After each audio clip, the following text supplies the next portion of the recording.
நட்சத்திர கோவில்கள் பத்தி பார்த்துட்டு இருக்கோம்.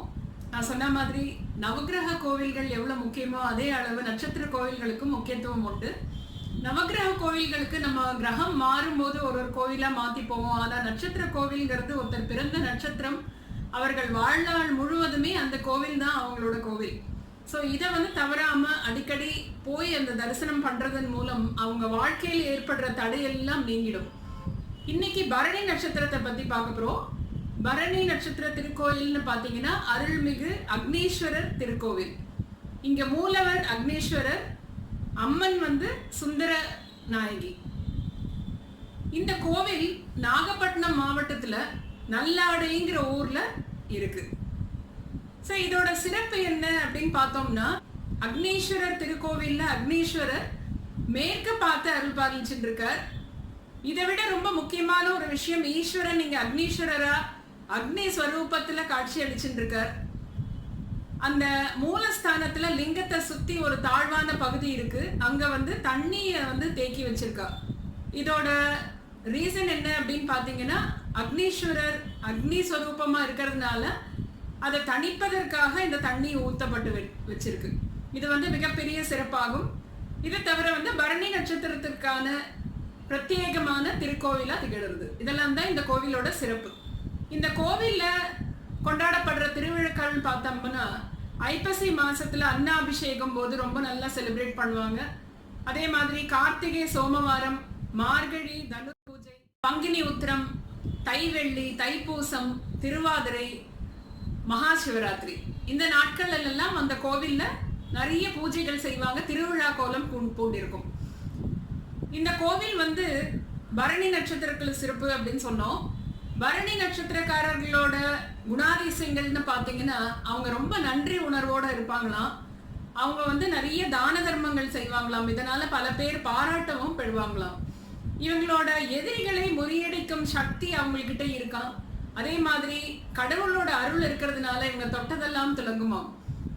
இவங்களோட வேலைகள் எந்த விதமான எதிர்ப்போ இல்ல தடைகளோ வந்தாலும் அதை நீக்கி சாதிக்கும் திறன் படைத்தவர்கள் இந்த பரணி நட்சத்திரக்காரர்கள்.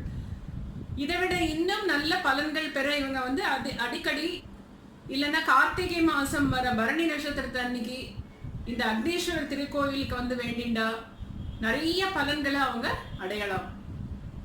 இந்த கோவில் சோழர் காலத்துல கட்டப்பட்டிருக்காங்க.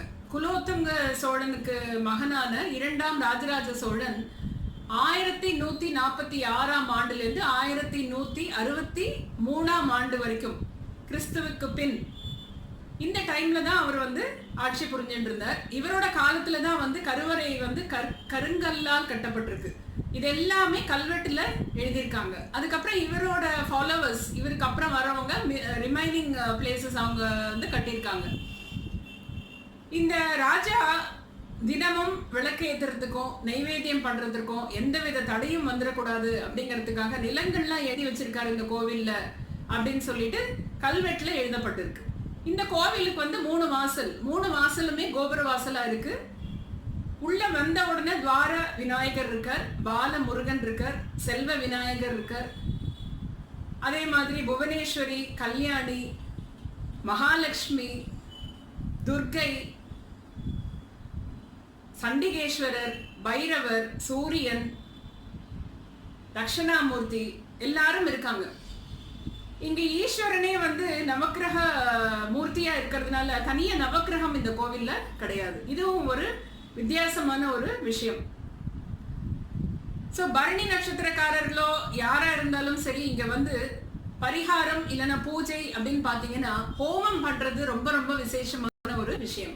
அக்னீஸ்வரருக்கு ஹோமம் பண்ணி ஈஸ்வரனுக்கும் தேவிக்கும் அர்ச்சனை பண்றதன் மூலம் அவங்க வேண்டிகிறது 2 மடங்கு அவங்களுக்கு அருள் பாலிப்பார்.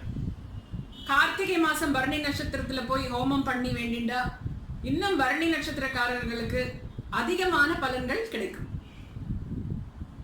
தல வரலாறு அப்படின்னு பாத்தீங்கன்னா, மிருகண்ட மகரிஷின்னு ஒருத்தர் இருந்தார். அவர் ஒரு யாகம் வளர்க்கறதுக்கு ஏற்பாடு பண்ணார். அந்த யாகம் வளர்க்கும் போது அந்த ஊர் மக்களையே அதன் பொருட்கள் எல்லாம் கொண்டு கொடுங்க அப்படின்னு சொன்னார். அந்த ஊர் மக்களுக்கு ரொம்ப சந்தோஷம். அவங்க தங்க நூலை வச்சு பட்டாடை நெய்யறாங்க. கடவுளுக்கே வந்து ஆடை நெய்து கொடுத்ததுனால அந்த ஊரை வந்து நெய்தல் ஆடை அப்படின்னு சொல்லியும் முற்காலத்துல கூப்பிட்டுட்டு வந்திருந்தாங்க. இப்பதான் வந்து அது நல்லாடை ஆயிருக்கு. 3 ஆடை வஸ்திரம் கொண்டு வந்து கொடுக்குறாங்க. ஒண்ணு வந்து இறைவனுக்கு, ஒண்ணு அந்த ஊர் ராஜாக்கு, ஒண்ணு இந்த ரிஷிக்கு. இந்த மிருகண்ட மகரிஷி ஹோமம் பண்றார். அந்த யாகம் முடிஞ்சு கடைசியில அவரோட வஸ்திரத்தையும், அவருக்கு கொடுத்த வஸ்திரத்தையும், இறைவனுக்கு கொடுத்த வஸ்திரத்தையும் அந்த யாகத்துல அக்னிக்கு சமர்ப்பிக்கிறார். ஊர் மக்களுக்கெல்லாம் ஒரே அதிர்ச்சியா இருக்கு. அவங்க எல்லாம் சேர்ந்து கேட்கிறாங்க அந்த முனிவர்கிட்ட, இதை வந்து நாங்க கடவுளுக்கு சாத்துவீங்கன்னு நினைச்சோம், நீங்க அக்னியில போட்டுட்டீங்களே, இந்த அக்னியில இருந்து எப்படி அது கடவுளை போய் சேரும் அப்படின்னு கேட்கிறாங்க. அந்த மிருகண்ட மகரிஷி ஒரு சின்ன புன்முறுவல் பூத்து, நீங்க போய் மூலவரை போய் தரிசனம் பண்ணிட்டு வாங்க, உங்களுக்கே அதுக்கான விடை கிடைக்கும் அப்படின்னு சொல்றாரு. எல்லா ஊர் மக்களும் போறாங்க, மூலவரை பார்க்க போறாங்க. சிவலிங்கத்துக்கு அந்த அவங்க நெய்து கொடுத்த ஆடை வந்து சாத்தி இருக்கு. எல்லாருக்கும் வந்து ரொம்ப ஆச்சரியமும் அதிசயமுமா இருக்கு. அப்ப வந்து கேக்குறாங்க மிருகண்ட மகரிஷி கிட்ட, அக்னியில போட்ட வஸ்திரம் எப்படி ஆண்டவன் கிட்ட போச்சு அப்படின்னு கேக்குறாங்க. அப்ப அவர் சொல்றாரு, அக்னியில பல வகை இருக்கு, பரணி அப்படிங்கிற ருத்ராக்னி தான் நம்ம சமர்ப்பிக்கிறத ஆண்டவன் கிட்ட கொண்டு சேர்க்கிறது. அதனாலேயுமே இந்த ஸ்தலம் பரணி நட்சத்திரத்திற்கு பிரத்யேகமான ஒரு ஸ்தலமா இருக்கு. சோ இந்த நெய்தலாடைங்கிற நல்லாடை ஊர்ல அமைஞ்சிருக்கிற அருள்மிகு அக்னீஸ்வரரை போய் தரிசனம் பண்ணி, பரணி நட்சத்திரக்காரர்கள் கார்த்திகை மாசத்துல வர பரணி நட்சத்திரத்தை அன்னைக்கு போய் ஹோமம் பண்ணி அர்ச்சனை பண்ணா எல்லாவித தடைகளும் அவர்கள் வாழ்க்கையில் விலகும், கல்வி மிளங்கும், திருமண தடை அகலும், குழந்தை பாக்கியம் கிடைக்கும், வியாபார விருத்தி கிடைக்கும். எல்லாருமே போய் அக்னீஸ்வரரையும் சுந்தர நாயகியையும் பிரார்த்தனை பண்ணிட்டா வாழ்க்கையில எல்லாமே நமக்கு அருள் பாலிப்பா. நன்றி, வணக்கம்.